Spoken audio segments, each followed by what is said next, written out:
வாங்க ஃப்ரெண்ட், ஜிஆர்டிக்கு உங்களை அன்புடன் வரவேற்கும். யாரும் எதிர்பார்க்காத நேரத்தில் தங்கத்தின் விலையானது யாரும் எதிர்பாராத மிகப்பெரிய வீழ்ச்சியை சந்தித்து காணப்படுகிறது. இதற்கு சற்றும் சலிக்காமல் வெள்ளியின் விலையும் தொடர்ச்சியாகவும் கடுமையாகவும் சரிந்து கொண்டே உள்ளது. இதை பற்றி எல்லாம் பார்த்தீங்கன்னா நீங்கள் உடனுக்குடனே அப்டேட்ஸ் தெரிஞ்சுக்கணும். நம்ம ஜிஆர்டியை சப்ஸ்கிரைப் பண்ணுங்கள். வீடியோக்கு ஒரே ஒரு லைக் போடுங்க. வெள்ளி விலையை பொறுத்த வரைக்கும் ஒரு கிராம் 166 காணப்பட்டது.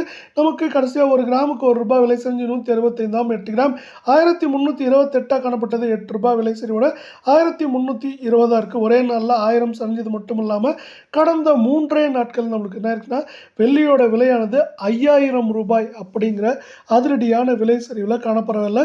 நீங்கள் நம்ம சேனலை சப்ஸ்கிரைப் பண்ணலாம் கூட பரவாயில்ல. வீடியோக்கு ஒரே ஒரு லைக் மட்டும் போடுங்க. 24K தங்கத்தோட விலையை பொறுத்த வரைக்கும் ஒரு கிராம் 12355 காணப்பட்டது. ஒரே நாளில் நம்மளுக்கு வந்து ₹246 விலை சரிவுடன் 12109 சவரன் விலை 98,840 காணப்பட்டது. 1968 அப்படிங்கிற பெரிய வீழ்ச்சியோட ₹96,872 அப்படிங்கிற விலை நிலவரத்தில் காணப்படுது. ஒரே நாளில் 1968 சரிஞ்சது மட்டும் இல்லாமல் இந்த வாரத்தில் அனைத்து ஏற்றங்களும் போக சரிவு மட்டுமே ₹4,496 அப்படிங்கிற சரிவை சந்திச்சு காணப்படுது. இதேவேளை 22K தங்கத்தோட விலை ஒரு கிராம் 11,325 காணப்பட்டது.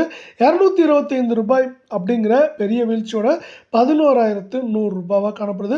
தங்கம் மற்றும் வெள்ளியோட விலை தொடர்ந்து சரின்னு ஆசைப்பட்டீங்கன்னா நம்ம வீடியோவுக்கு ஒரே ஒரு லைக் போடுங்க. 8 கிராம் 90,800 தொட்டது. ₹1,800 அப்படிங்கிற மிகப்பெரிய வீழ்ச்சியோட ₹88,800 அப்படிங்கிற விலை நிலத்தில் காணப்படுது. ₹1,800 அப்படிங்கிற சரிவில் காணப்படுறது. ஒரே நாளில் இந்த வாரத்தில் அனைத்து ஏற்றங்களும் போக சரிவு மட்டுமே ₹4,120 அப்படிங்கிற விலை நிலவரத்தில் காணப்படுது. இந்த 22K தங்கத்தோட விலையானது மேலும் சரியதுக்கான வாய்ப்புகள் அப்படின்னு பார்த்தீங்கன்னா இந்த வாரத்தை பொறுத்தவரை குறைந்தபட்சமாக நம்மளுக்கு வந்து பார்த்தீங்கன்னா 1000 1700 அதிகபட்சமாக 4000 4500 600 வரை சரியறதுக்கான வாய்ப்புகள் 88% இருக்குது அப்படின்னு எக்ஸ்பர்ட்ஸ் வந்து இன்னொரு ப்ரெடிக்ஷன் கொடுத்துருக்காங்க.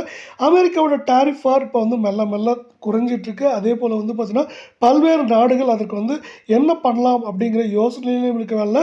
பங்குச்சந்தைகள் மீண்டும் வந்து ஏற்றம் அடைய ஆரம்பிச்சிருக்கு. இப்படி பங்குச்சந்தைகள் இந்திய அமெரிக்க பங்குச்சந்தைகள் மட்டும் இல்லாமல் பல்வேறு நாடுகளோட பங்குச்சந்தையில் அவ்வப்போது சரிவுகள் இருந்தாலும் ஒட்டுமொத்தமாக இப்போ வந்து சிறப்பான ஏற்றங்களை பெற்று வருது. இந்த ஏற்றங்களானது தங்கத்தில் முதலீடை குறைச்சிருக்கு. இந்த தங்கத்தில் முதலீடு குறைஞ்சதன் காரணமாக தங்கம் மற்றும் வெள்ளியோட விலையானது சரிஞ்சிட்டே வருது. அது மட்டும் இல்லாமல் தங்கத்தோட விலையானது இப்போ ரிவர்ஸ் கியரில் சரிஞ்சிட்டே வரல. பல முதலீட்டாளர்கள் வந்து தங்கத்தை விற்றுட்டாங்கன்னா அதிக விலையில் வந்து விற்றுட்டு அவங்க லாபம் பார்த்துட்டாங்க. மீண்டும் வந்து பார்த்தீங்கன்னா தங்கத்தோட விலை குறைந்து ரொம்ப நல்ல விலைக்கு வரப்போ அவங்க வாங்குவாங்க. இது வந்து மாறி மாறி நடந்துகிட்டே இருக்கும். அதனால தான் பார்த்தீங்கன்னா இப்போ தங்கத்தோட விலையில் வந்து அவ்வப்போது ஒரு சில ஏற்றங்கள் இருந்தாலும் ஒட்டுமொத்தமாக சரிவின் வேகமும் தாக்கமும் மிக மிக அதிகமாக இருக்கவில்லை. உலகச்சந்தையிலும் தங்கத்தோட விலையானது தொடர்ச்சியாக தடுமாற்றத்திலையும் சரிவிலையும் காணப்படுது.